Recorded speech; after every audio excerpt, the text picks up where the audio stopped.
According to the reported timeline, Joe Biden is due to announce his VP choice sometime soon. The New York Times just published an article in which they show these women as the main contenders. Notably absent is Amy Klobuchar, who took herself out a while back. From this article, together with information from a couple of other media sources, it appears that 7 of these women have favored status. Karen Bass, Tommy Duckworth, Elizabeth Warren, Kamala Harris, Keisha Lance Bottoms, Val Demings, and Susan Rice. The general consensus seems to be that Kamala Harris is the odds-on favorite to win the VP assignment. As it turns out, we have a birth time and therefore a working chart, and when looking at the transits from August until year-end, it does look like the chart of someone about to get into a campaign brawl. The aspects are quite challenging, but this is to be expected when in the thick of battle, and she does have very nice natal aspects that temper the danger and turn this period of her life into a major opportunity. Supportive planets at birth, via trine or sextile, can be tremendously useful during square opposition periods as they ignite the chart and make things happen. When they are this harmonious at birth, they can still work in this harmony through transits, but it tends to be much tougher.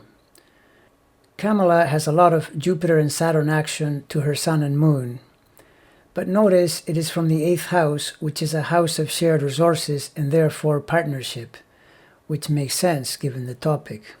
Saturn is a strong planet at birth.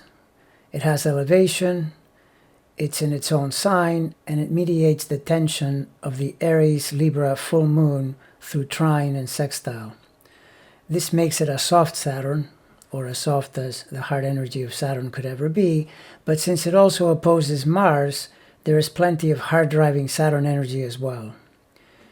If she is chosen, both Saturn and Mars are going to be all over her full moon. And this makes sense, as Trump will probably turn the next few months into the ugliest spectacle ever seen in a campaign. The lucky point in her transits would have to be Jupiter, which in this period is either trining her Virgo planets or else trining itself. Notice that it rules the zenith and therefore the highest point in her chart and the domain of her career, but also the 7th house, the house of partnerships. Kamala is born the month before Susan Rice, which gives her a very similar Saturn that happens to square Biden's planets. Also, her moon in late Aries does make quincunxes to Biden's Scorpio planets. Both these can be quite challenging in terms of finding agreement, and Mars squaring and Jupiter opposing aren't going to be particularly helpful in that regard. On the plus side, her Virgo planets on Joe's midheaven zenith sign are an excellent asset. And probably the biggest tell is the Gemini ascendant, which means they have opposite signs rising. Opposite ascendants often make good partnerships. Also, despite the challenges from her Saturn-Mars-Jupiter T-square to his Scorpio planets, her full moon opposition across Aries-Libra does fall in his fun and friendship axis, providing a very helpful boost. It is said they've gotten along fine over the years, although her attack on Biden during the campaign left a bit of a sour taste.